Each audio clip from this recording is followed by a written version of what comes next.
Harboring a resentment is allowing someone who you don't like to live inside your head without paying any rent.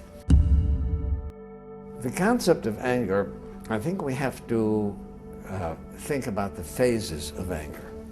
There are three phases of anger. One is somebody provokes me. I feel angry, okay? I don't have any control over that. Right? Then there's the phase of anger of how do I react to it? Right? Do I walk away? Do I respond? Do I punch the guy in the face? Do I call him with some nasty name? That's my reaction to anger. And then the other thing is, okay, I didn't have any choice of feeling angry when I was provoked. How long am I going to hold on to that anger? An hour? A day? 22 years? Right? So in order to keep things straight, I give these three phases three different names. The feeling of anger, I call anger. The reaction to anger, I call rage. And the hanging on to the anger is called resentment. Right?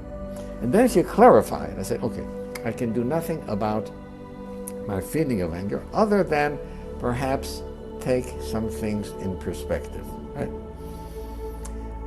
One of my father's teachings that helped me a great deal was that when somebody did something to my father which should have provoked anger, my father would say, you know, what he did was so foolish.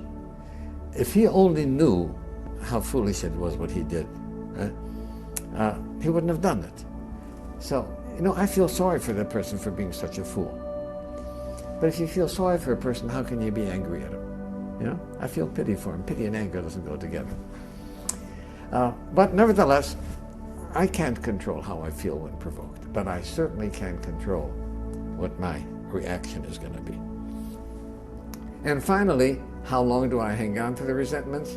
My greatest lesson came from Alcoholics Anonymous, where somebody said, harboring a resentment is allowing someone who you don't like to live inside your head without paying any rent. And I'm not that kind of a guy. I'm not a nice guy like that to let somebody else rent. So AA helped me get rid of resentments. Reacting to anger took me a while, right, to be able to control my rage. And then I had to realize that, you know, this is part of my being human. Animals react with rage when provoked. Right?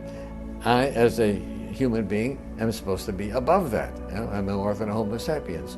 So I learned how to control my anger. There's some people who feel guilty for feeling angry, right? Especially at a parent. Right? You don't have a choice. Right? If you don't have a choice, there's no reason to feel guilty about it. How you react? Now, my suggestion is keep an anger journal. Right? Here's what happened today. Right? Somebody did this, is that, and here's not how I did. Right? Then at night, you see, at the time that I'm provoked, my thinking isn't clear because I'm under pressure to respond. But at night, when I look over what happened during the daytime, and I say, did I handle that in the best way possible? Right? Could I have done something better? And that becomes a lesson for the next time. Right? So I think keeping a journal about anger and how we respond to it is an excellent way of learning, because ultimately, if I am enraged, it doesn't hurt the other person as much as it hurts me.